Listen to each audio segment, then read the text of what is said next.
Good evening and welcome to all. My name is Janneke. I am the Managing Director of ITS Canada.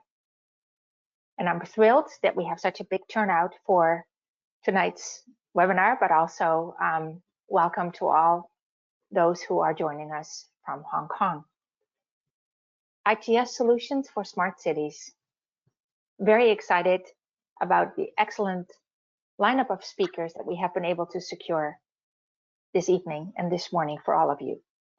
So with no further ado, you can see on your screen, webinar opening. Welcome by the Honorable Ronan Caillot, Consul and Trade Commissioner for the Consulate General of Canada in Hong Kong. Ronan. Thank you very much. Good evening, everybody in Canada. Bonsoir to nos amis francophones. Good morning for our Hong Kong friends as well. I would like to start by thanking all the participants to the webinar for their attendance. And of course, I would also like to thank ITS Canada and ITS Hong Kong for co-hosting this webinar and for the support to promote the sector. I would also notably like to thank Joe Lam, who is the Chair of International Business Development of ITS Canada, who's been contributing to the development of connections between ITS Canada and ITS Hong Kong for 25 years. I would also like to mention that 2020 is the 20th anniversary of the signing of the MOU on cooperation in the field of intelligent transportation between ITS Canada and ITS Hong Kong. So happy anniversary to both organizations on this occasion. And Andy, who is just beside me here, has found we actually have an original copy of the consulate to the signatures. So it's a great job. The MOU has led to many contacts between both organizations. And as we know, people-to-people connections are key to advance business objectives. During the challenging COVID-19 times, we may not be able to meet in person, but it is important to continue to connect. And today's webinar is a new way of doing just that. Like the rest of the world, Hong Kong and its economy have been shaken by the COVID-19 pandemic. Although Hong Kong has not gone into full lockdown throughout the pandemic, the government is currently maintaining an entry ban on all non-resident foreign nationals. But, and hopefully this will be soon, when we have the possibility to travel again, I hope that we will have the opportunity to welcome ITS Canada members in Hong Kong and meet with you in person. As a side, we encourage all Canadians to regularly consult the travel advice and advisories for Hong Kong to obtain the latest information and to register when you're traveling with the registration of Canadians Abroad service in order to get up-to-date emails on the situation in the countries you're visiting, including Hong Kong. Our team in Hong Kong, our Trade Commissioner team in Hong Kong is working in a cross-section of sectors, and more specifically in the sector that interests us today, we are very lucky to have an experienced Trade Commissioner, Mr. Andy Chung, who will give you a brief overview of the situation in Hong Kong in the sector later. For many years, Canadian companies have participated actively in the development of Hong Kong transportation network. So many of you likely already know Andy and are in touch with him. However, if you're not already in contact with him, please reach out. He will be very pleased to discuss upcoming projects across Hong Kong in various subsectors, whether like we're looking at road, rail, tunnels, etc., and explore opportunities for Canadian companies and Hong Kong companies to collaborate, work together to build a next generation of transportation network in Hong Kong. Once again, thank you very much for your attention, and I wish all of you a very good webinar. Merci infiniment, Ronan. J'ai bien apprécié vos mots de bienvenue. Thank you, Ronan. We very much appreciated your welcome remarks. And with that, I am going now to introduce you to Stephen Louis, Vice President of ITS Hong Kong. And I'm going to share my screen with all of you. Just bear with me for just a moment here.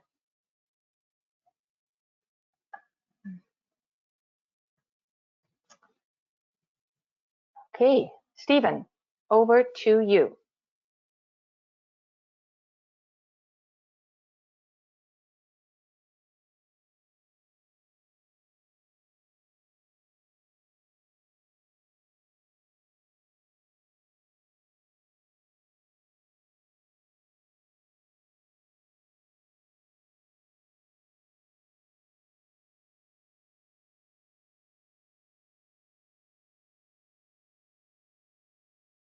Can everybody hear Stephen? I can't see Stephen. Am I the only one who is unable to hear him? We can see that. I believe he's on mute. Okay, because I cannot see him in the presentation panel here.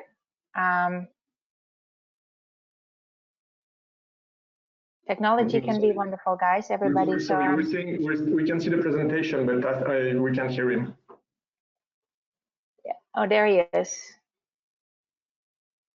Steve, can you hear me? Hi, good. Can you see me though? I cannot share my video. No, we're not using webcam. We're just using just audio. Okay. Yeah. So now finally it's working. Okay. Thank you very much for your introduction, distinguished guests, ladies and gentlemen. Welcome to the ITS Canada and ITS Hong Kong webinars 2020.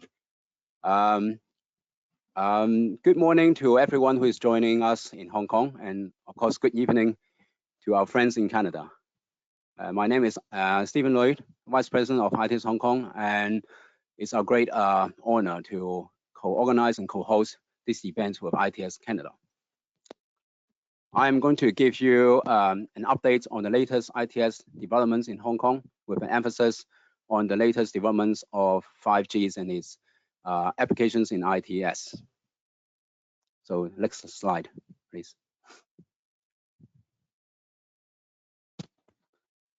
Yep, Hong Kong is larger than Singapore, but then our built-up area is less, with less roads than Singapore, due to we have a lot of hills and mountains and country parks. And most of our 70% of our population is within 500 meters of rail stations, and we have 90% daily passenger trips on PT. We have close to 800,000 total licensed motor vehicles, with a growth of 40% in the past 10 years. But as you can see, the number of roads that's been built in the past 10 years is only a 4% increase, with around less than 1% of annual growth in for the parking spaces in the past 10 years. And that's why we have a lot of traffic, and we are using ITS technologies to elevate the congestions. So next slide.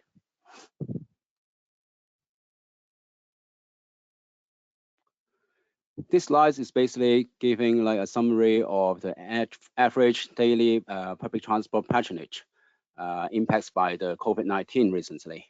And we have around 70% decrease compared to last year. Next slide.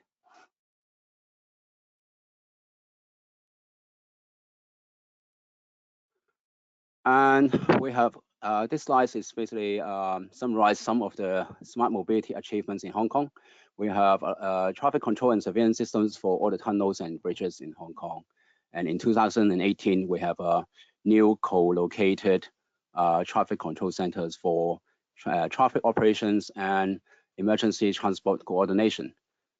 The transport department is using the traffic and incident management systems to handle the incidents and traffic information systems. And over Hong Kong, we have the speed map panels, journey time indication systems, and area traffic control systems. In I think last year, transport department hosts deployed this Hong Kong e-mobility apps, and we have a lot of autonomous vehicles in Hong Kong. So next slide.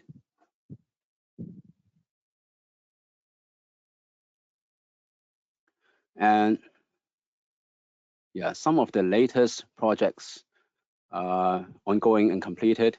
We are doing electronic road pricing pilot schemes in Central, and we have recently finished the studies on in-vehicle units and towing rationalization for the crossings and tunnels.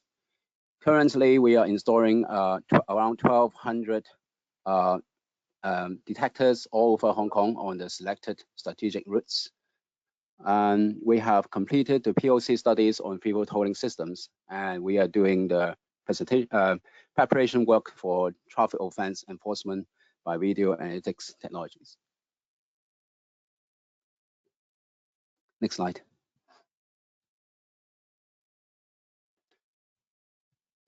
It's all started from the Hong Kong Smart City Blueprint that was released in 2017. The 2.0 version will be released later this year.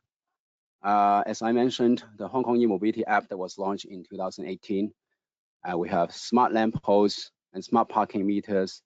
And recently, earlier this year, we have launched 5G. We have smart airports and other projects such as the green minibus estimated time of arrival systems, free-flow tolling systems coming up, and cellular-based V2X trials, electronic road pricings, and other 5G-enabled smart projects in the future. Next slide. We all know that 5G brings a lot of benefits, like with much less latencies and 100 times faster than 4G, with high network reliability and better positioning. The frequency bands in Hong Kong for 5G are 3.3, 3.5, 4.9, 26, and 28 gigahertz. We have 4 service providers in Hong Kong, and the coverage is more than 90%, and it's increasing for outdoor. Next slide.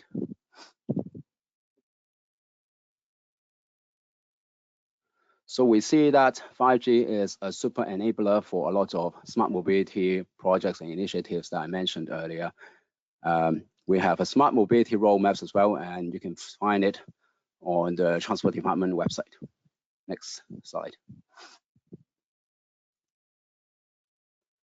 Apart from the service providers, the Hong Kong government is also installing around 400 smart lampposts in phases within 3 years, starting from last year. It's all modular design, installed with a 5G antenna. As you can see in the picture, the green part at the top of the lampposts. We are collecting real-time traffic, air qualities, and other weather data and so on from the lampposts. Next slide. Currently, the Hong Kong Applied Science and Technology Research Institute, S3, is collaborating with the Transport Department to trial cellular-based V2X. We have 14 kilometers trial routes in Sha Tin, which covers multiple traffic black spots in the district. And ongoing preparation works for law amendments have started. Although this is cellular-based V2X, currently there's no plan in standardizing it yet. So it's all up in the air at the moment, whether it is 5.9 DSRC like in US or Europe, or the cellular-based V2X, or hybrid systems, it's all unknown at the moment. But certainly 5G, CV2X over 5G is also a possibility. So next slide.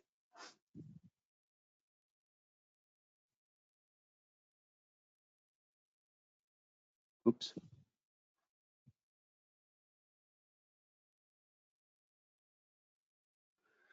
Yes, currently in Hong Kong, we have trials of 8 models in Hong Kong, including West Kowloon Cultural District and Hong Kong Science and Technology Park.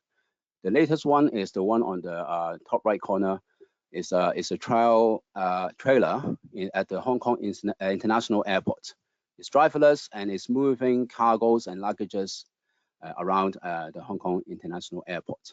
And it is understood that the airport authorities of Hong Kong is having privatized 5G network for the Hong Kong International Airports in supporting many of their smart airport initiatives and projects. So next slide. Of course, 5G will also bring better wayfindings for our visitors. And this is basically a picture of and wayfinding apps that was being trialed at the Western Kowloon Cultural District. You can have many other features like the ARs and VRs on top of the wayfindings, providing better service for the visitors. Next slide. And with 5G, we'll be able to enable faster or near real-time transmissions of high definitions or even 4K videos back to the analytical server to provide a lot of video analytics such as the automatic incident detection, traffic count and surveys, and so on. Next slide. Of course, also in railways as well, because our MTR is doing a lot of V2V, V2I, I2I communications, as well as automated trackside inspections using drones. And certainly 5G could be able to help the MTR as well. Next slide. So we have a lot of other emerging technologies in ITS, such as the Hyperloop, the mobility as a service, smart parkings, and certainly 5G can support many of these technologies. Next slide. So this is my last slide of my presentation. Just want to summarize the impacts of 5G in transportation. You can increase traffic flow by having, say, traffic signals reacting to real-time traffic patterns, because there is a recent study in the US that is suggesting using all these different IoTs and sensors and can optimize the traffic signals and achieving 40% of traffic delayed reductions and also 20% reductions in emission. So a lot of reduce congestions and also improve journey time because of better optimized headways and better platooning through vehicle-to-vehicle communications, and also at the same time enhancing traffic safety, providing better people-centric mobility, and enabled driverless vehicles and also many emerging ITS technologies that I mentioned earlier. But be mindful of cybersecurity and privacy concerns. So that's it. That's the end of my presentations, and thank you. Thank you very much, Steve. Wow, lots going on with a focus on 5G. So thank you very much. I probably should have mentioned a few housekeeping rules that I would encourage everybody to stick to their time allotment. So I will be able to make up a little bit of the delay. Sorry about that. That's fine.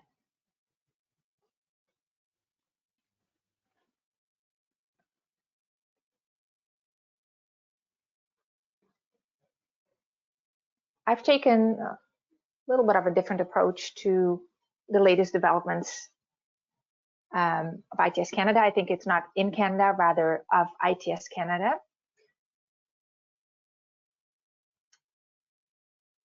ITS Canada, we are the hub for mobility technologies. Mobility technologies enable the safe, efficient, and reliable movement of goods and people. The hub is the place where the needs of the Canadian transportation system connect with the ideas, technologies, and capabilities of our members. ITS Canada is the hub where challenges meet those solutions. Diversity, inclusion, and equality for all are ingrained in the DNA of ITS Canada. Together, we promote, encourage, and create a culture which supports and celebrates diverse voices of our members. We embrace our differences in race, ethnicity, gender, and sexual orientation. So when we say we are the hub for mobility technologies, we mean the hub for everyone. We support mobility technologies through championing the benefits, fostering and promoting innovation, integrating the expertise, products, and services of our members, enabling communication for learning and collaboration. Our goals include promote mobility technologies throughout Canada and beyond, ensure that the hub meets the needs of new and existing members, foster successful technical committees, and they include our Connected Automated Vehicle Technical Committee, our latest Connected Automated Electric Shuttle Technical Committee, Advanced Public Transit Systems Technical Committee, Advanced Traveler Information Technical Committee, and Advanced Traffic Management Systems Technical Committee. If you want to learn more about our newest and latest and recently published ITS Canada Strategic Plan 2020-2025, you can visit it on our website. few important details, a few important people that make my work so much easier. Ian Steele, Chairperson and CEO of ITS Canada. He can be reached in the email, as you can see. And of course, the one and only Joe Lamb, Chair of ITS Canada's International Business Development Committee. And with that, I am now having Andy be the next presenter.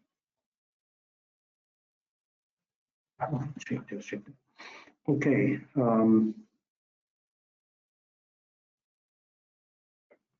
Sorry. Hi, again. Hello.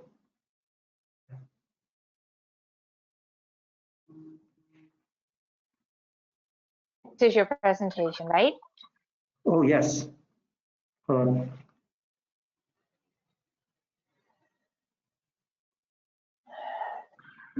Is that okay? Yeah. Okay, so well, maybe I'll just start with briefly. So about the smart city initiatives, because I've been following these issues for about 4 to 5 years already. Being the desk officer in Hong Kong, so I've gathered some information involving both Hong Kong and Canadian. Yes, this is the first one. Yes, there seems to be animation in the presentation. So I'm just gonna go do it like this. Do you want me to move to the next slide? Yes, maybe we can move to next, because well, this is just briefly talk about the definition of smart city, and I know everybody's an expert, and then I knows a lot about this. So it was about 4 or 5, 6 years ago when they first raised this initiative, and so the Roadrunner magazine actually estimated that, well, the global expenditures on smart cities will reach US $150 billion by 2022. So this would mean, well, lots of opportunities for us. And then, well, day back to 2017, we have more than 200 municipalities across Canada that they compiled their own smart cities proposal. And well, this involves a belt of what we call the smart city belts from the west coast of Canada all the way down to the east coast. And several projects, which I'll share with you later at the end of this presentation, about their progress. And in fact, as David mentioned, well, the successful implementation of a smart city actually helped to boost the GDP as well. And then it was estimated by CWTA, that is the Canadian Wireless and Telecommunications Association, that a 10% drop in commuter travel time could increase productivity. That would boost GDP by Canadian 270 million in Vancouver, and Canadian dollar 535 million in Montreal. So I don't have a figure in Hong Kong, but certainly Hong Kong, over 80% of the populations are in the urban area. So reducing this traveling time will certainly help a lot. And well, it will help a lot and contribute to the success of Hong Kong's economy as well. So well, therefore, it is important issues. And then as of the World Ranking, in 2020, three cities in Canada actually are shortlisted. For instance, Vancouver is ranked 19, and Montreal is ranked 21, with Toronto 30 amongst the top 100 smart city initiatives in the world. Hong Kong is 32. And unfortunately, Singapore, which you guys had visited last year, is ranked #1 in the world. So I think we have to do a lot to catch up with Singapore. And well, perhaps we can join hands to catch up Singapore. The next slide, please. The second. For instance, now as David mentioned that well, we have developed a lot of new infrastructures and new detectors, new information gathering methods, sensors, but they are all to be transferred to the processing center. So connectivity is the key to success of the smart cities. And launching of new 5G in Canada and both in Hong Kong as well, accelerated the development of various smart cities. And until September 2020, now in Canada we have 5G networks in over 50 cities, and by the end of this year we will have 60, and hopefully the more coverage will be completed in another 24 months as well. So using of this 5G technology, as I mentioned, we are connected together, and therefore it is very important that we can use the advantage of 5G, high speed, and then effectiveness, no latency, or very little latency, to help to speed up the delivery of data. And the Canadian network, Rogers, already entered into joint venture with University of Waterloo to establish a 5G corridor to do a lot of 5G applications. So I mentioned at the very beginning about several projects in Canada. So that we have implemented the 5G, the ITS applications using 5G. So the first one is in Canola. That is, they are using the LIDAR sensors installed at the road junctions to gather data 24 hours. This is very effective because if you have the BC junctions, non-stop, which have BC junction which have a lot of traffic, including pedestrians and vehicles. So this will cause a lot of data, and then you need very good technology to try to transfer the data to the processing center to do the processing, extract the useful information. So the weather is also an issue as well. For example, in Canada, especially, is snowstorm or sunshine, and then maybe strong wind as well may affect the accuracy of data. So this project is ongoing, and then the preliminary result is very good. And then however, the system is good enough to capture or review of identifying people, details about people, or permit facial recognition. But this is the concern. I think our ITS Hong Kong people learned about the concerns of the smart light poles issue that happened last year. So about the privacy, people were really afraid of the facial recognition technology. So the Hong Kong government is still looking into various solutions, including the LIDAR system, to try to decide which technology to proceed with. Other than that, the other one is the smart light pole system in general life. So the smart street light or smart light poles, as the name tells, it's more like a kind of light poles, and then that generate the light. But the advantage is that it is an open platform. So on top of it, you can build different modules, including the system for gathering weather information, the traffic, the name you hit, the application you name it. For example, some sort of device or having visually impaired people, and then also the charging system for EV, illegal parking, whatever. So this is a very good system, especially in Hong Kong. You have altogether something like 26,000 light poles, and all you need is to replace about 1/3 of it with a smart light poles, and that will good enough to build up a network to cover the whole cities and make use of this system. for other application as well. And yet, the slide map, in yellow light, they also use this for tourist purpose as well, so that help the tourists to find their way and then to broadcast some tourist information when they hike up through the Wi-Fi hotspot there as well. So that can generate enough of revenue. So that's most important because of generate money. So the project itself will be self-sustainable.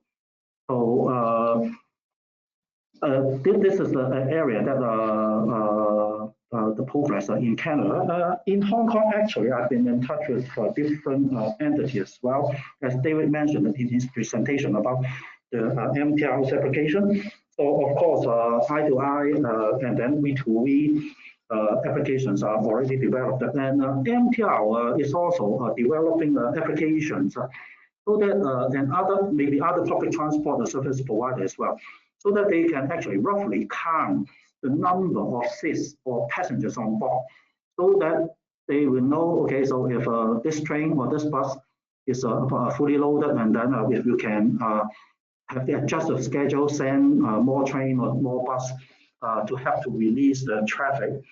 And other than that, MTR has been also working with Canada to upgrading its signaling system. And then, on basis of this, so we'll help to improve increase the train frequency and help to provide more capacity in the city's urban rail as well. So as the desk officer, so please feel free to come to me. Just try to approach me, and then if you have any queries about Canada or Hong Kong ITS related issues. Okay, so Yannick, so I'll just pass the floor back to you. Thank you very much, Andy, for that excellent presentation. And now it's my honor to introduce and have my good friend Matt to share the stage with all of us. Matt. Awesome. Thank you, Janneke. Just to confirm, you can hear me okay? Self-muted, yes, I can. Awesome, great. Well, thank you everyone for having me here today. Good morning and good afternoon to those of you attending across our different territories here today. My name is Matthew Trushinsky, and I work for a Canadian company called Miovision. And a little bit of background on myself, I specialize in developing products for technical audiences. In this case, our focus is going to be today on traffic, artificial intelligence, and connectivity, including 5G, and what these technologies can actually do for our cities, starting at the intersection. So if I could get you to go to the first slide there, Janneke. Thank you. So our goal at Miovision is really to produce technologies that not just use the latest in connectivity and compute and edge compute and computer vision, but our goal is to really improve traffic performance and then to quantify the daily impact traffic teams can make. So they can actually show both, their executives at a city level, the mayor's office, but also citizens, the impact that they're making on their daily traffic. We also use open technology, and the goal there is to make it so that the city owns the data and is able to integrate all systems with what they install, say, in our case, at the intersection. And the cities themselves maintain control of the infrastructure. So all too often, vendors in the ITS space produce technologies and hardware that once the city buys that technology, they're essentially locked in to continuing to buy that technology if they ever want to work with that vendor or move forward or leverage their investment that they made so far. Miovision is entirely committed to the idea of open technology so that we can integrate with other systems that the city owns, but also when the city wants to achieve different use cases, connected vehicle or leverage connectivity for other uses, they can do that and they can actually consume data off of our system as well. Can you go ahead for me there, Janneke? So what do we do differently than a lot of other traffic vendors? The idea here is we really want to be the smartphone of the intersection. And what that means is if you look, and I'm sure everyone here on the phone call today probably has some kind of cell phone sitting in front of them, right? Think of how many things that smartphone can do for you. It's your calendar, it's your telephone, it's your messenger and the way that you write emails to people. It's crazy to think that you would have a different device for each single one of those functions. We're very used to the idea that you buy one piece of hardware, your phone, and everything else is software on top of it, not a whole other thing that you have to carry around. We do the same thing at the intersection. We've built a common piece of hardware that goes at the intersection, then all of the use cases from improving safety to improving congestion or reducing carbon footprints for cities, it's all just software that runs on this same application. So once you have your intersection and once you have all the components at it, it becomes really easy to achieve different use cases, and you don't have to buy entirely different systems to do so. That's our premise, and that's what our goal at Miovision is to be this smartphone, to bring that hardware and software model to intersections across the world. Go ahead and go to the next slide there for me, Annika. So what does our smartphone look like? These are the three components that kind of go at our smart intersections. One is the smart link, and that is what provides connectivity. So either cellular, 5G, fiber, it is what brings compute and the internet to the roadside at the intersection. The smart sense is essentially a computer. It's got two NVIDIA GPUs inside of it, and it's what does all of our visual analysis and machine learning algorithm approaches to be able to manage and mitigate traffic congestion and improve safety in real time. And then our SmartView 360, that's a 360 4K fisheye camera, and that goes to the intersection as well. And that camera can be used for remote monitoring of the intersection, but also it's what gives us all of our visual data that we use to then turn into insights and to know where vehicles are, to know where people are, pedestrians, and make intersections safer and more efficient. So this is essentially what we bring to the table. This hardware is developed by our company and built in Canada, and we do ship it globally around the world to customers who are looking to essentially go from a regular intersection to a smart intersection overnight. Once you have these three things, you essentially have an instantly upgraded smart intersection. So what does that mean? And if you go to the next slide for me, Annika, I can talk a little bit more about that. And if you just start kind of click through, do a couple clicks. So the animations here will, yeah, they'll load in. So if you just kind of go into full screen mode, Yannicka, we could just go into you know what I mean, the mode of the presentation. Yeah, there we go. So once the camera's installed and the smart link and the smart sensor kind of within the traffic cabinet, it's kind of continuously speaking to our cloud, which is then turning all that data into traffic data. If you click a few more times there for me, Annika. Sorry, I should have taken the animations out. There we go, perfect. What happens is we turn all this continuous learning from the intersections back into validation and improvements for the traffic network, and then push them all back over the air, so over either cellular or fiber or 5G, back to the intersections in real time. So that sounded a bit complicated, but the gist here is basically every intersection is learning in real time. It's learning how to solve traffic problems. It's learning how to solve safety problems. It's ingesting data. It's doing its recognition technology. And then what happens is that all comes back to our servers. We learn from it, then we push it back out. And that means that every intersection is learning, and every intersection is learning from every other intersection, which is incredibly powerful. So every single day, as the systems and machine learning principles learn new things, every intersection within the network benefits, which has a massive amount of potential for improvement to our traffic networks across the world. If you move on to the next slide for me, Yannicka. So what does this look like in real time? That video there is actually a scene from an intersection in Toronto, Ontario, Canada. In Toronto, at this particular intersection, sees about 90,000 pedestrians a day, which for Toronto is pretty busy. And what we're doing here is we're recognizing all vehicles, all pedestrians, and all movements at the same time in real time with the different classifications.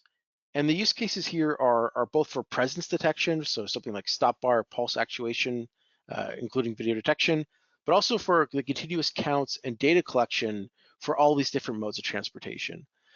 This data is used for safety. This data is used for near-miss collision analysis. All these different use cases rely on this kind of 4K camera ingesting all this information and turning it into real differences at the city level. If you go into the next slide for me. So what are we trying to achieve, and what's really the goal of Miovision? When we talk to our customers, the kind of problems that we want to solve for them are these 6 problems. One, we want to help cities be built on open innovation so that when they have ideas of how they can use connectivity or compute or all these new ideas, they can do it with their existing hardware, with their existing infrastructure by just quickly going and upgrading from a old intersection to a smart intersection overnight. A huge goal of ours is to use our technology and our artificial intelligence to improve safety and reduce congestion, but to also build complete streets that are meant for all road users, vulnerable road users, cyclists, you name it. The goal there is to make it so we're not as vehicle centric so much as we are looking at all modes and protecting all modes. Of course, all the benefits there are definitely going to reduce emissions and improve air quality. We work with a lot of our customers on getting to their climate and their carbon goals. And finally, our goal quite simply is to create very innovative traffic teams. So if your traffic team is struggling today and you've got a small team and you really need some technology to make sure that you can make a bigger impact in your city, our goal is to make your 2 people feel like 5 people by giving them the best tools in the business. So that's a little bit about Miovision. If you have any questions at the end of the presentation, I would be very happy to answer them. If not, again, thank you very much for having me today. Thank you ITS Canada and ITS Hong Kong for inviting Miovision. It's been a great pleasure presenting. Thank you very much. Thank you very, very much, Matt. And next up is Hong Feng from International Road Dynamics out of Saskatoon. Hong, over to you. Thank you, Yanika. Can you hear me okay? Yes, I can. Thank you. Yeah, it's my honor to be here to give you a presentation. Hello, everyone. My name is Hong Feng. I'm working for the International Road Dynamics. So today's my presentation is talking about the wave motion system and the complementary technology. Next slide, please.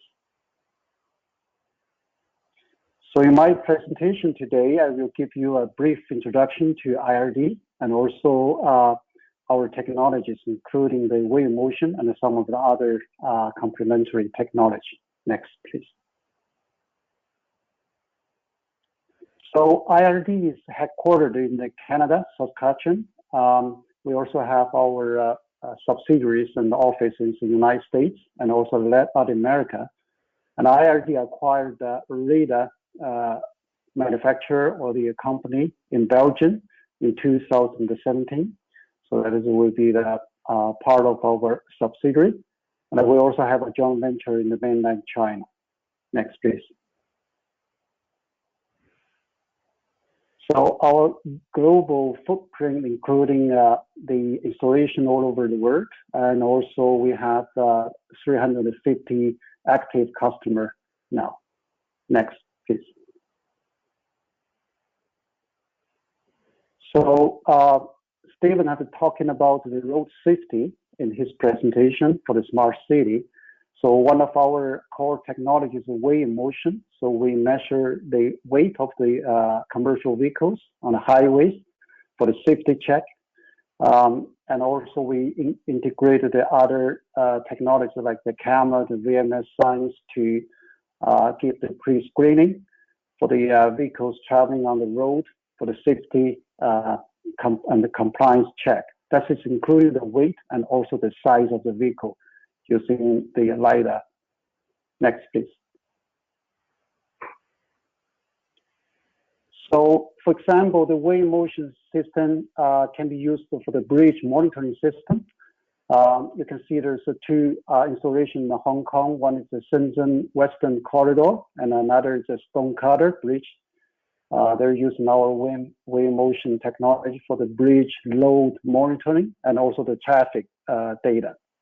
Next, please. In 2019, we have a new project installed in the Tuen and the Chelago link. So this is a way station for the overweight vehicle or the truck compliance check. Next one, please. So those technologies were used in the wave motion, including the different bending plates, single cell, slow speed, the strip sensor, the piezo. Next, please. And next, I'm going to talk about the complementary technology for the smart cities, including the tag, ICOMS radar. As I mentioned, that ICOMS is a part of our IRD at this time. So, and also I will talk about a little bit of security and ITHEA, our AI camera-based products. Thanks. Next. So, Vector Sense is our new technology, and this is an in-road sensor. We call it the tire sensor suite. So this sensor, including the sensors to provide the tire width and the pressure information, and we can measure this information at the highway speed. Next one, please. So the Vector Sensor Tire Suite can provide you the information about the tire footprint, and also can give you the single, dual, missing or flat tire, vehicle speed and lane position, vehicle class, and also the out of the lane detection. For example, if the truck is traveling on the road shoulder. So on the right side, you can see this is the user interface for what the tire and also the axle information we can provide through our Vector Sense. Next, please. And we have the installation like in the United States. You can see on the left side, that is the site photo, which you can see the in-road sensors installed on the road. And on the right side, you can see the user interface for what the graphic display of the vehicle information, as including the tire numbers and also the axle type and for the vehicles. Thanks. The next one. And this is an installation in the Netherlands. This has been installed since 2018. So in the half a year from the June of the 2018 up to the December of the 2018, the system has detected more than 8,000 flat tire or the blowout tire anomaly vehicles on that installation. Thanks. Next. So let me talk a little bit about our radar products.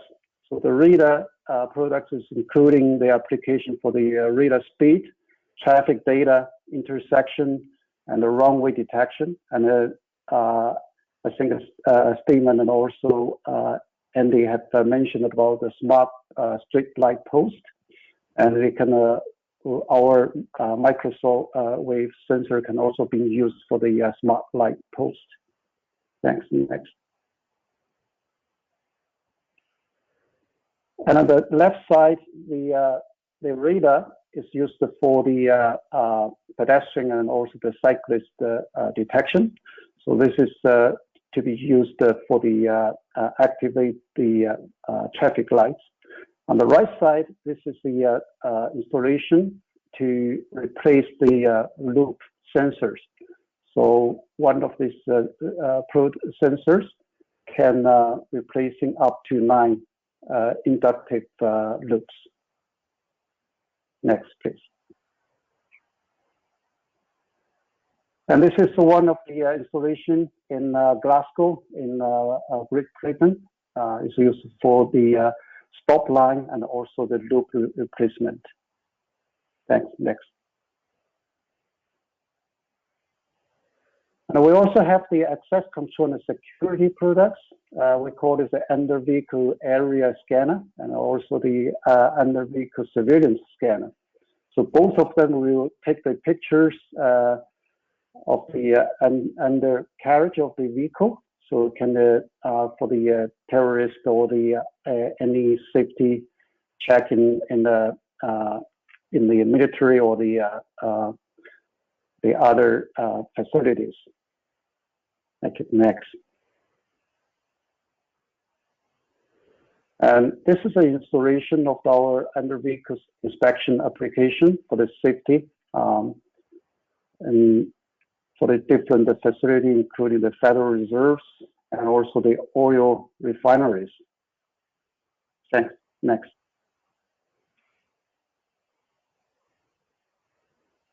And the last but not least, I would like to talk a little bit about our AI video-based traffic counting and classification. So this is for the highway. You can install our AI camera on the roadside pole. So it can look at up to 3 lanes in the same direction or 4 lanes in the 2 different directions. Next one, please. So this is one of our case study.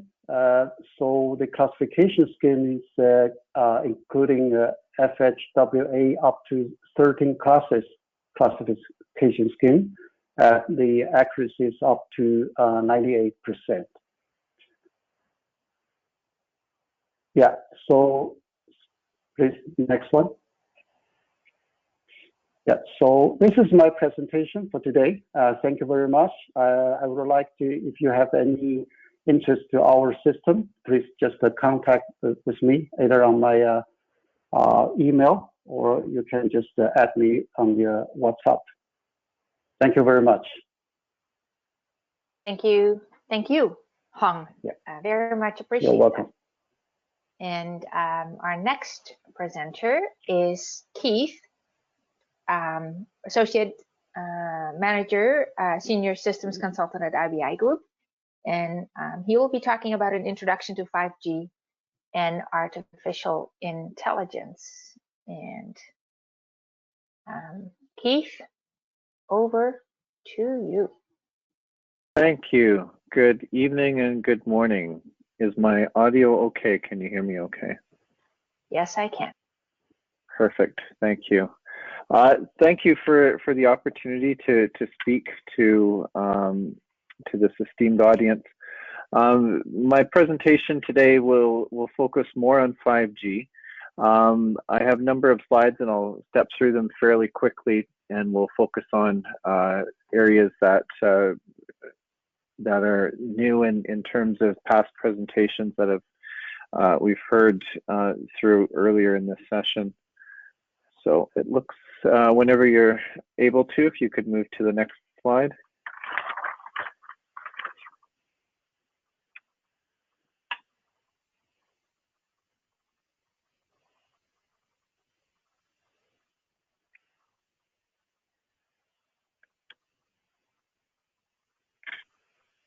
Are you still there, Keith? I am, yes. Okay, so right now we can see your bio. Oh, okay. My screen has locked up, so I will keep going and we'll move from that. So thank you. I come to this discussion from a background in the telecommunications industry. And in terms of 5G and deployments. So certainly the focus on smart city and ITS applications is important, but I also bring a focus on rural broadband and applications that 5G will help us in terms of deploying rural broadband networks. Let's go to the next slide. I'm just going to see if I can refresh my screen because mine has completely locked up. Okay. So I'll just call out the slide numbers as we go. So on in terms of when we talk about 5G being the oxygen that artificial intelligence needs to really help it generate and process the data that it needs to make good decisions based on a number of different AI platforms. So we see certainly the world's leading network providers, Samsung being one of them, recognize this and are making very large investments in terms of 5G.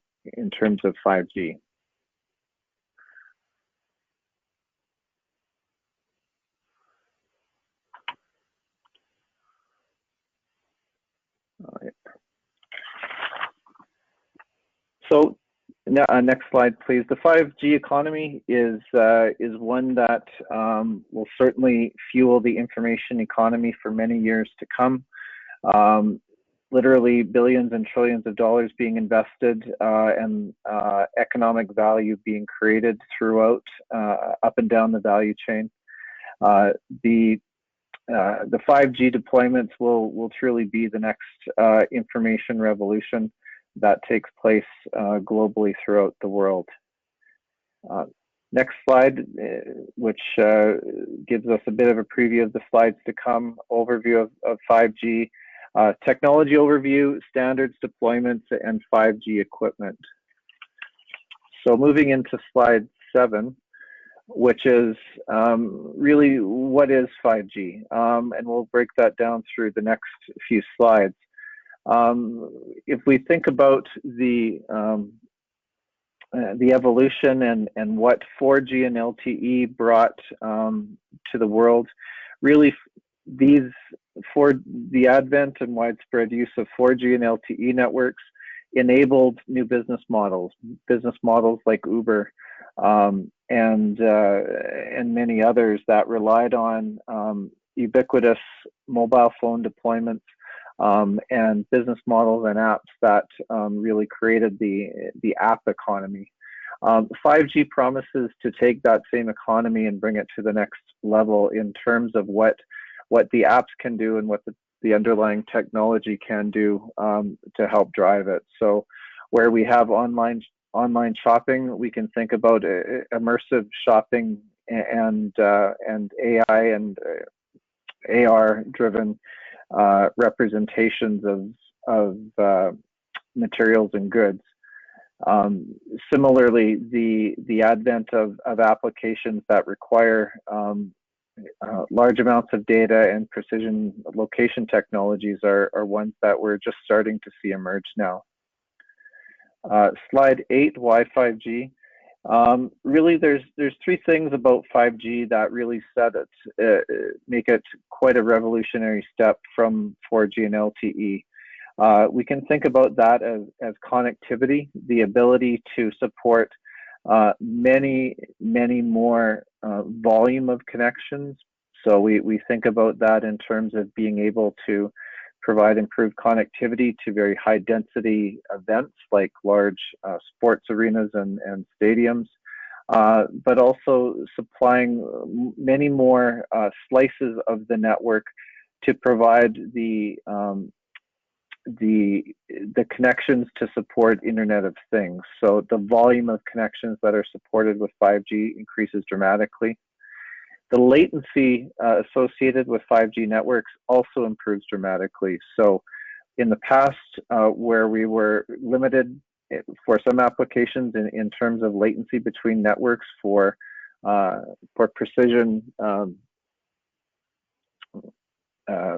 precision-based applications, automated robotic manufacturing, telemedicine and telesurgery applications, and in the entertainment space in terms of remote gaming, real-time gaming applications, 5G dramatically improves the latency performance of the network. And then with bandwidth, so the ability to have improved amounts of bandwidth to support video streaming services, to support the ability of the network to drive those applications is the third tenet of 5G. Slide 9. So again, we talk about the three main categories grouped around performance and functional requirements.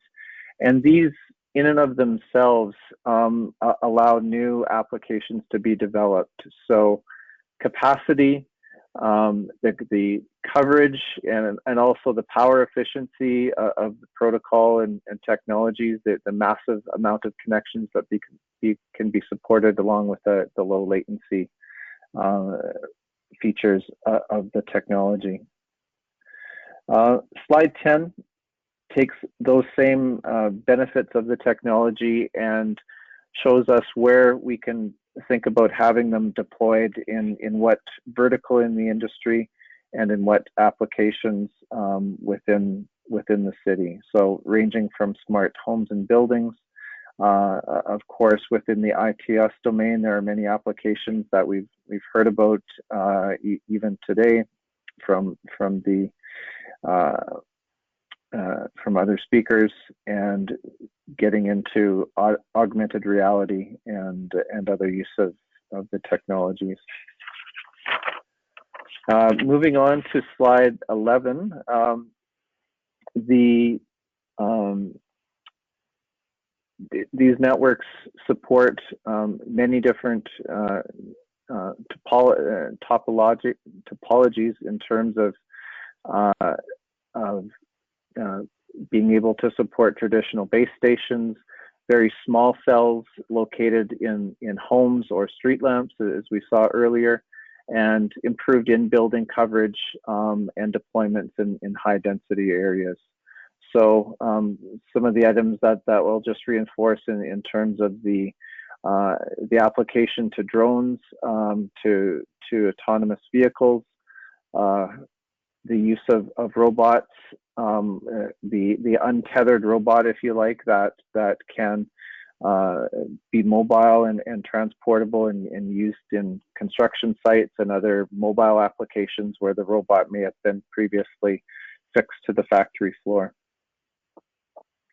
Slide 12, we talk a little bit about the frequencies and the spectrum that has been allocated to 5G. Those of you that are familiar with radio propagation will recognize that there's 5G takes us lower into the spectrum. So lower in the spectrum allows us to go further in terms of 600 megahertz and transmit over longer distances for more rural applications. And then going very high up in the spectrum in terms of millimeter wave applications and driving us towards very small cells and line of sight deployments in major urban areas. For our Canadian friends, we note that some of the Canadian government did pause the second wave of the spectrum auctions due to priorities surrounding COVID, and those auctions are now rescheduled for June of 2021 in terms of allocating the remainder of the 5G spectrum. Slide 13, as we move along, we talk about the various different bands, frequency bands that 5G will live in, and the application specifically for those bands in terms of ranging all the way from the low frequency bands through the high frequency and millimeter wave applications. So certainly the versatility of 5G, both from the what it brings to the application space, but also the frequency spectrum that it occupies is going to make it a very multi-purpose type of technology. Moving on to slide 14, 5G deployments. Certainly we are well in the midst of deployments globally, some countries leading, others catching up, but these deployments have started to take place in some of the largest population centers of the world. And as the speaker mentioned earlier, within the Canadian landscape, this is now being rolled out into major cities, and we see in the Canadian markets the 5G handsets are now on the market and available for purchase from the consumer, by the consumer. Slide 15, we talk about a few early deployment examples that we saw. The Winter Olympics in Korea, where the technology was used to improve the video experience of the Olympics, to transmit video to mobile, providing mobile live coverage of events, and a bit of a special use of AI in terms of safety and detection of hazards in terms of wild boars. Slide 16, more a deployment example closer to home. So using 5G and Rogers Center to assess the capacity of managing thousands of simultaneous connections in a challenging environment for wireless signals.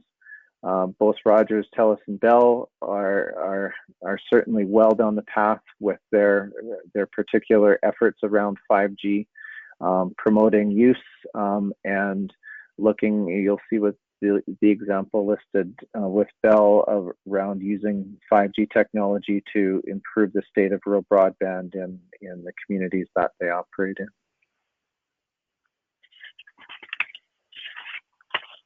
Slide 17 gives us a picture of what some 5G deployments physically look like.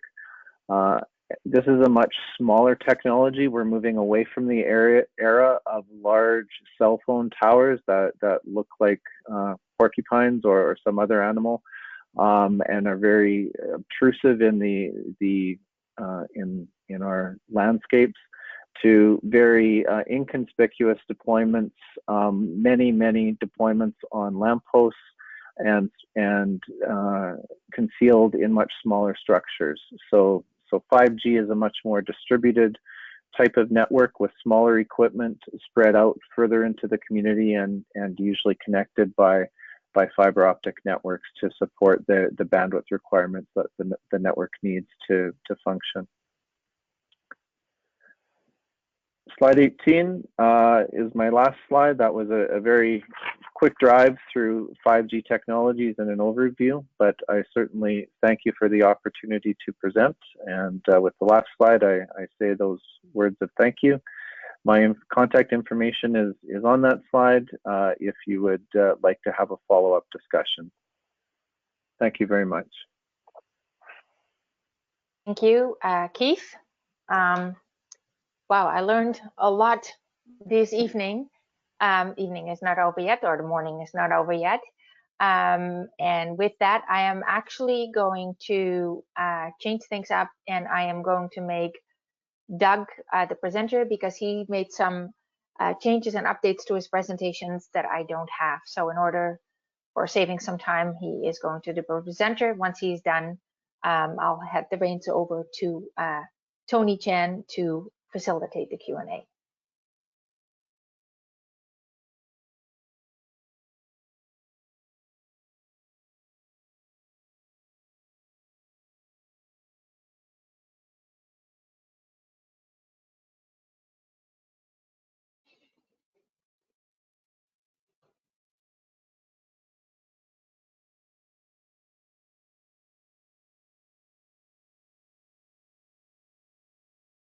Okay, can you hear me okay, Yannicka? Yep, but I Okay, can. perfect. It looks like you have a dual screen. We can see your. So can you put it in presenter mode? Okay, let me just change that on here. And bear with me for a moment.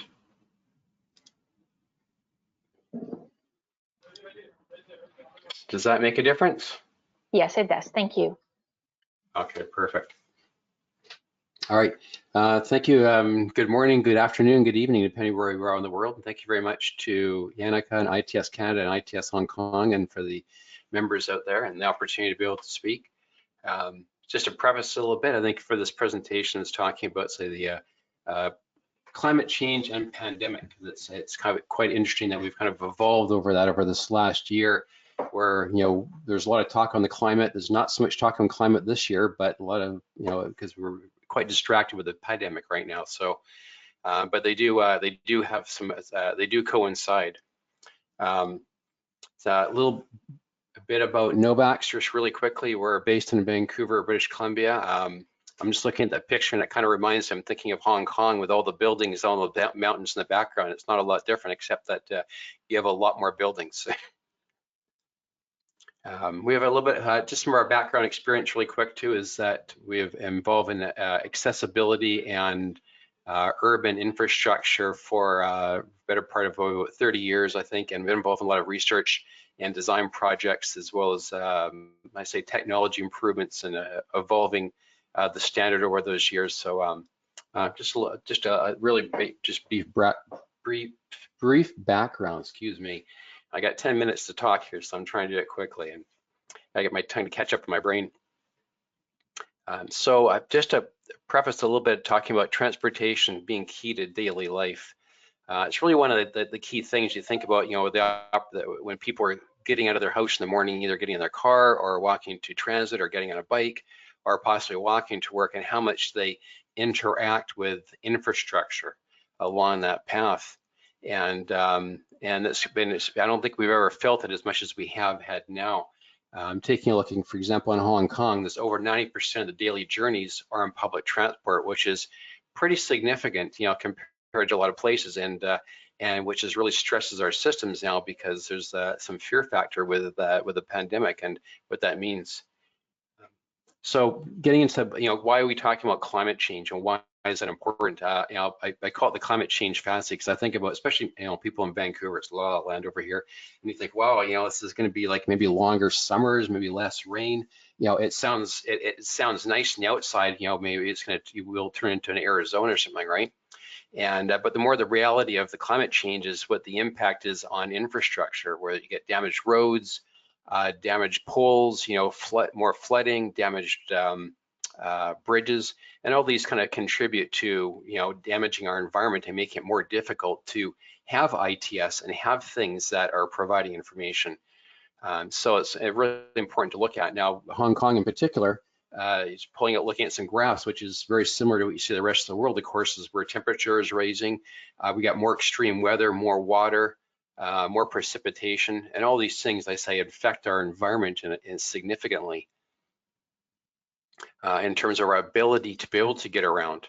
And so, you know, why is that important?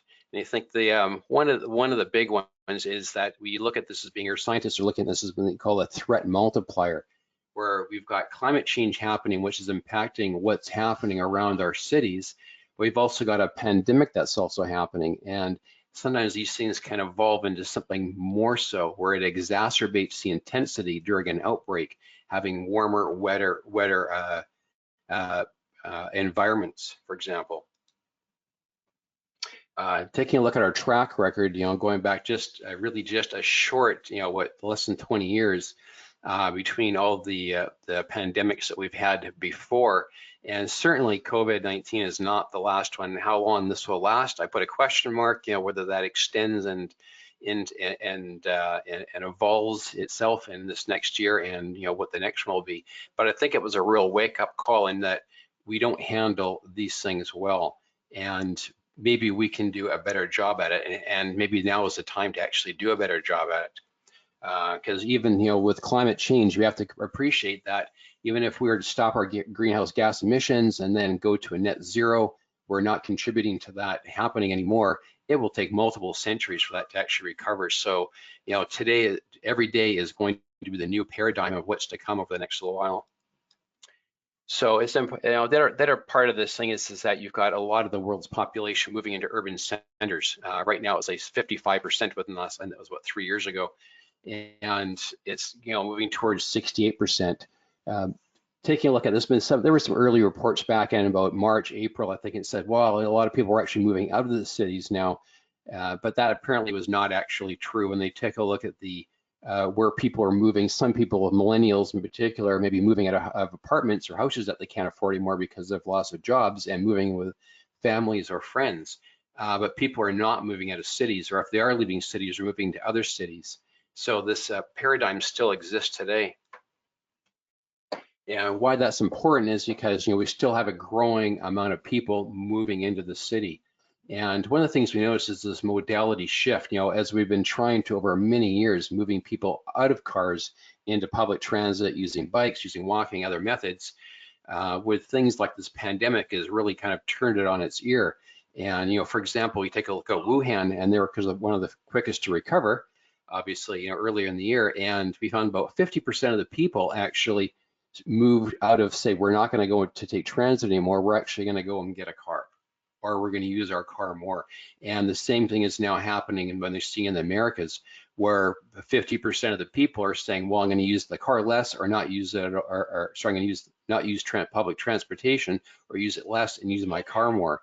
So you still got all these people, but we have a lot more cars potentially showing up on the road. How are we going to deal with that? And how are we going to encourage people to get back into public transit and using their bikes again, creating that comfort level, especially amid things like I say, we've got changing weather conditions all happening at the same time. It was interesting. I was, one of the big things, especially in Hong Kong, you take a look at the amount of transit users, and there's a lot of fear factor people have of getting on public transit because you're close to other people and you've got a lot of shared services people are touching. When they actually looked at a couple of cities, there's Paris and Austria, over a 2-month window, none of the clusters that actually had resulted during that 2 months actually were on public transit. Now, some of it may be because there's a lot less people that actually showed up on the bus, for example, but it was still kind of showing that it doesn't necessarily mean that is a place that it's actually being transmitted. And hopefully, we can find some better ways to educate people on safe transportation.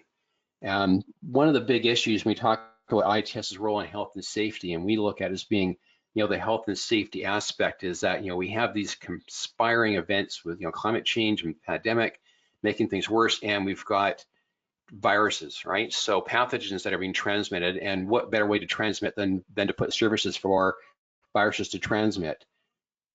Our current infrastructure is not pandemic friendly. I think we've kind of realized, and you can see a lot of that through a lot of push button signs where the city's gone and put the traffic controller into recall, so the pedestrian cycle's coming up 24 hours a day, and they put a sign there and it says, don't touch the button. It's already been pushed for you. Okay, well, that's good in terms of, trying to limit the amount of exposure people have of touching common surfaces, but at the same time, we've now impaired our traffic signal controller, and it's not operating anywhere as efficient as it should be because we're delivering the pedestrian service in every cycle. And a large of this part of this thing, and we come back to transit, is one of the reasons people are getting more in their cars is because people are worried about chance of infection. So that's on our minds about the transmission of viruses. And so the most vulnerable in this area are pedestrians and transit riders currently, and hence people want to start using cars. So, how do we deal with that in terms of taking advantage of this pandemic as an opportunity to make our cities safer, even under general terms, and stop or prevent the spreading of viruses under any circumstance. Appreciating one of the things on here too is that, and this came I think early on from the World Health Organization through some scientific research, they said it can last on surfaces of plastic and stainless steel up to 3 days. That is a long time. And you think about somebody that's infected touching that button, how many people will be also touching that same push button? So some of the things that Novax has been doing along the issue of health and safety is trying to create what we call advanced PPE, or a method of being able to help isolate people from each other in that regard. And using some of what we've learned over the years in terms of pedestrian facilities where we have, like in the picture there, for example, we have an accessible pedestrian push button, but making these things, upgrading them so that they're non-tactile, using gesture recognition instead, so that somebody can just wave their hand in front instead of actually touching it. So now we create an environment where we can actually put the infrastructure, the pedestrian detection systems back where they should be, where they can activate the signals, but people don't have to touch them. You reduce that potential for exposure. And along those lines, but that generates its own issues in terms of how do you generate, make sure you don't have false calls, people traveling in an area or traveling through beams and whatnot that might be accidentally causing these things. So we had patented this, well, not patented, excuse me, but we've had developed this thing called a 3D gesture recognition. So you actually have to wave your hand in front, but you get audio and video visual visual feedback to let the pedestrians know that they've activated or interfaced with the system. And so it's kind of called kinesthetic learning. When you start moving your hand in front, you immediately see that you get some feedback with it. And so the idea is that with something like this, introducing this into the cities allows traffic signal operation to return back to its normal status where you don't have pedestrian signals and recall, but at the same time, we're making a safer environment for pedestrians. We've also included, taking advantage of this opportunity again, by doing some lights, just to put in things like Wi-Fi and Bluetooth into each of these devices. So now we can have better future IoT, interfacing with pedestrians or with bicycles for activating the system or getting information from the system to improve accessibility. This is also being extended to devices we're using to look at with TransLink right now for putting it on the bus, for example, to make the same type of thing, so that you've got touch-free services on the transit vehicle to be able to send either a signal or a light to the bus driver to open the door or to open the door automatically. And I think with that, hopefully I met within the time frame, Yannicka, sorry. I'm talking to myself. So very, very much appreciate it. And it's good to hear and learn more about these different perspectives in ITS that the human side that we don't always hear about. And so with that, I am now handing it over to the moderator, Tony Chan. Tony.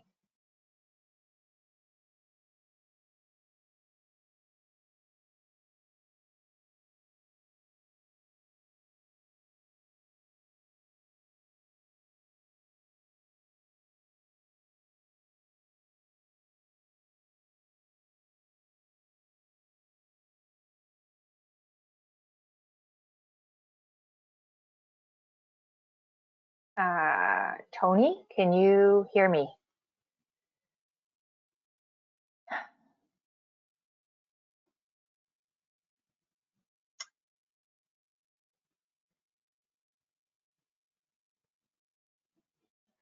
I'm just trying to see where Tony is here. Tony. Hello. Yeah. Yes, I'm here. Hello. Yes. Can you hear? Hi. Yes. Yeah. Yeah. Okay. Thank you. Everyone. Good morning. I'm Tony Chuan from ITS Hong Kong, and we are so delighted this morning to be here and everyone for join today.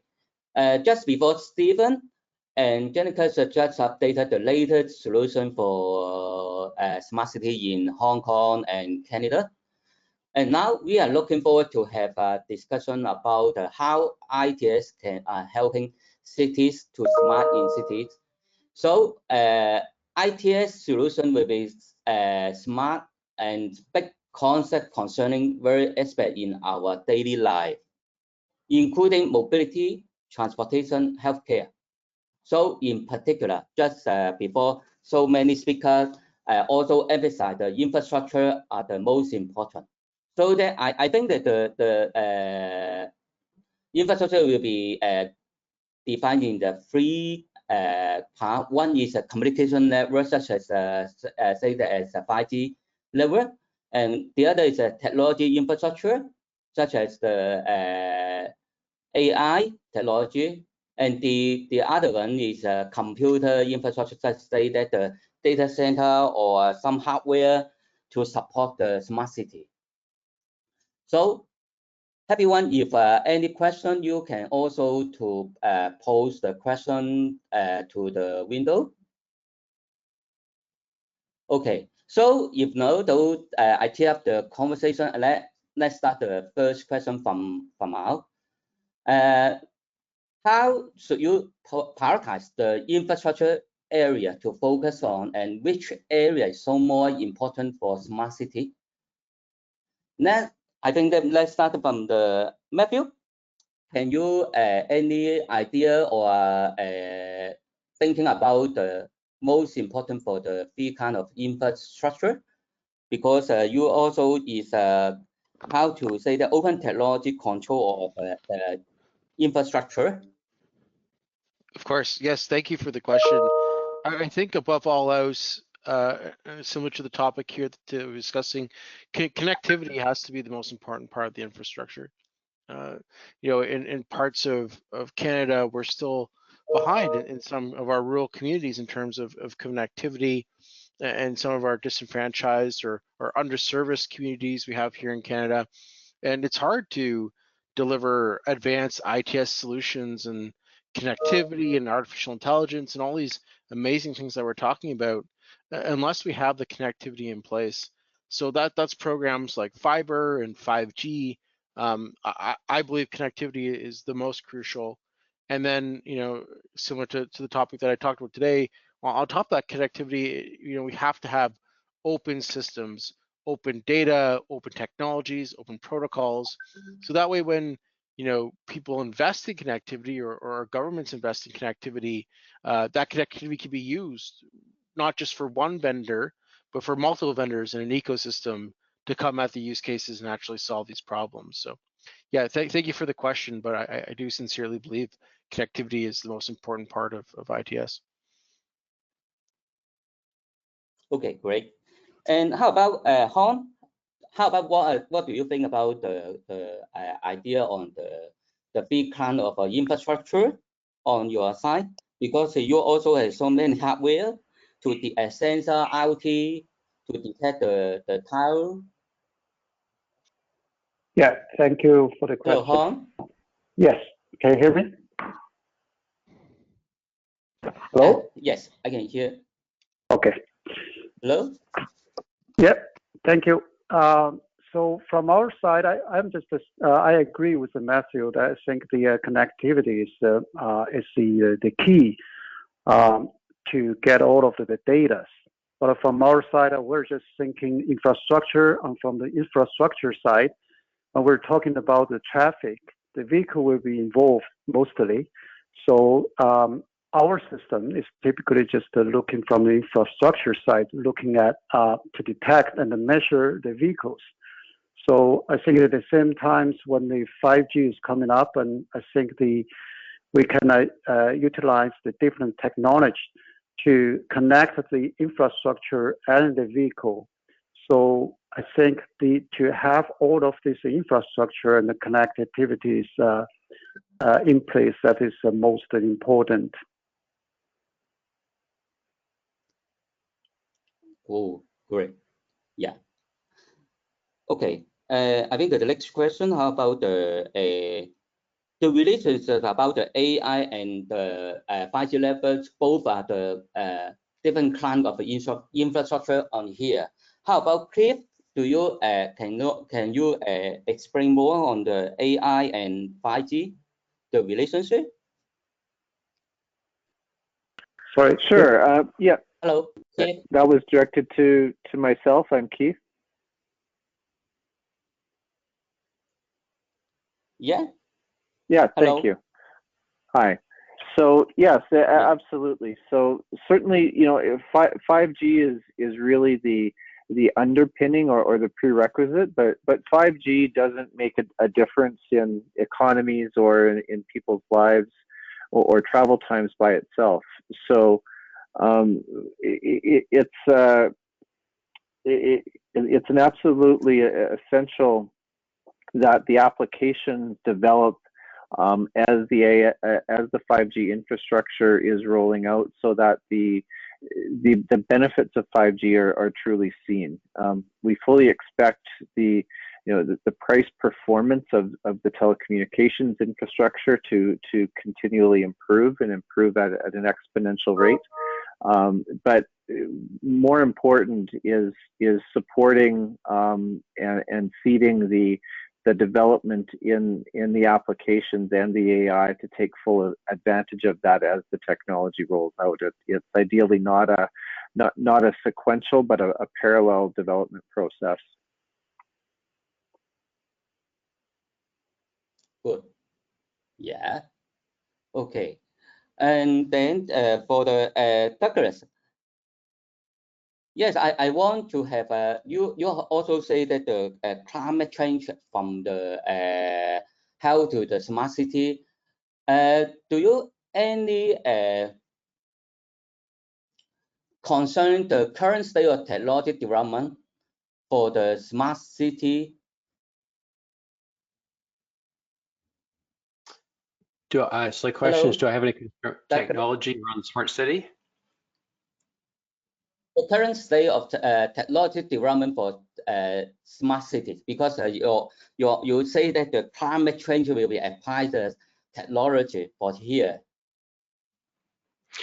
Yes, there's. I think one of the things that we should be looking at, and we did cover this off in some other presentations with ITS Canada. I know they this last year is if we understand that our climate is changing and that's going to looking at how that's going to impact our infrastructure, and that might affect like how, for instance, what type of data sensors you have, where you might place your data sensors for collecting information, making sure they're robust so that if you have a power outage, they can still operate, for instance, and collect information.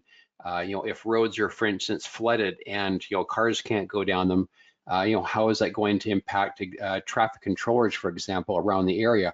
Do we need to look at some automated process to warn people not to go in a certain direction, but also make sure that the traffic controllers that will be the optimal routes are set to be able to handle that additional flow of traffic. So there's a lot of areas I think that are really unexplored right now that we're kind of, I guess, finding out by hit and miss and trial and error. How to deal with these things better. Good, and thank you. And then everyone can feel free to ask the question and post your question on the.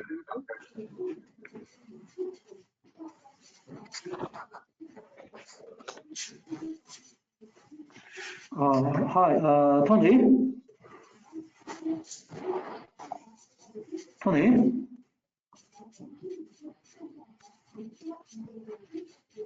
Hi. This is Andy Chung. Hello. Can you hear me? I can hear. Yes, this is Andy Chung from Hong Kong. So just raise a question. So it was at the AMLC, Asia Logistics and Maritime Conference, that people talk about the delivery of COVID-19 vaccine.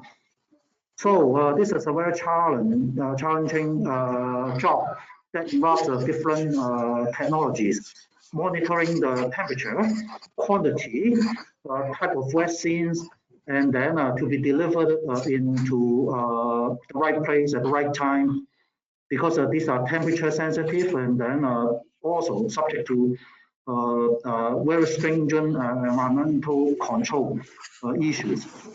So, well, of course, transport is one topic, but it needs efforts, joint efforts from different sectors. For example, the medical people's advice, and then talking about how to handle these vaccines. And then you also need the logistic people to handle these vaccines carefully, not to drop it, not to open the box by accidents.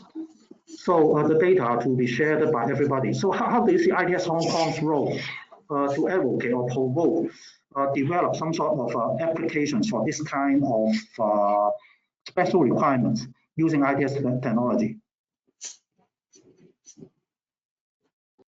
Okay, thank you your question. I think that all the speaker also can hear the question, because Joe have a question on here, how to handle the vaccine transport in the country, such for example in Hong Kong now. But in Hong Kong, I think that in Hong Kong, in the health department or transport department, we will support this case, how to handle just from the airport, from the to the hospital or from clinic, so that from the speaker just any idea for here how to handle, just for example in Canada. Hello, everyone. All the speakers can feel free to bring your idea here. How about Matthew? I think something that could be done. Yeah, can you hear me okay? Yes. Yeah. So I think Okay. something like you take into account something like emergency vehicle preemption, some of the technologies that do exist out there in the networks could be used for something like this. So consider the same systems that are used for emergency vehicle response for police and fire and ambulance could be used for something like triaging these kind of medical equipment around the city, giving them some sort of priority in the network. Anytime that you're able to combine vehicle connectivity with infrastructure and say intersection connectivity, you do have some potential use cases there in terms of making sure that you can prioritize certain types of traffic through something like the traffic network. So if you're thinking, as we look at these kind of vaccines being put forward that either require either sub-zero temperatures or freezing temperatures, something like prioritization around the city through city infrastructure could be a certain ITS use case associated with kind of getting these vehicles through traffic on time and to their destination. Exactly. That's what the people show the concerns because well, during the process, you have to monitor different parameters. For example, the vaccine's temperature, and then the quantity to be shifted to the particular place, and then if the containers are handled properly, and then well, of course, the vaccines are part of the medicines, and then this. They have a certain, they need to get some sort of a cargo clarification in advance as well. So this makes things very complicated, and then somehow it needs a joint effort for everybody to work together to come up with a solution. And well, talking about the size of the market in Hong Kong, so they're talking about 7 million people here, and well, if the vaccine is available, so these application will be needed very soon. Yeah, sorry, this is Hong here. From what I have, I learned that there is a RFID tag using the 6C technology. Mm-hmm. You can develop a RFID tag to store and monitoring the temperatures, and also you can read out this temperatures wirelessly for the from the cargo. Yeah, I think that there's products in the market, and I think that's can be used to monitoring the temperature during the transportation. Okay, so that's very interesting. But not all vaccines are required to be stored at sub-zero temperatures, though, right? There's at least in North America, the third one, the AstraZeneca and Pfizer. Sorry, the AstraZeneca. They can be stored, I think, above zero. So that would be less of a challenge to, create this whole new infrastructure that we would need by having special cooling equipment on top of trucks. Okay, so well, this also leads to another question. Is sorry, okay. So because of well, this involves data from different platforms. So here in Hong Kong, so we have different stakeholders. For example, the bus companies, the tram companies, the rail companies, Hong Kong government, and maybe the ferry company as well. So so we see exchange of information between the companies will be very helpful, and we can see the trend as well. But how does IDS Hong Kong help to facilitate people to open the data and then to exchange information so that that will ultimately benefit the users in Hong Kong, especially for IDS application development and usage. Good. But in Hong Kong now is set up in the open data hub for the sharing, to open the data, so that I think that all the data can share to all citizen, company, or everyone for here. Also, they now also have a common operation picture for different to cross all the different departments here, so that they can handle. Just for your question, say that. Yeah. Okay, good to know. Yeah. Okay. Any question? Okay. If no more question, I think that we hope each of you is safe and healthy. Thanks a lot. Okay, thank you. And well, hope to see everybody. To Janet. Thank you very much for the opportunity to meet you all. Thank you. Thank you Thanks, all. everybody. Thank you, Stay safe. everybody. Hope to see everybody soon. Thank you. Stay Good safe. night. Bye-bye.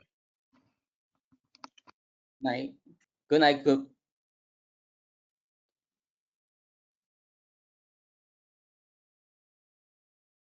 Thank you very much, guys.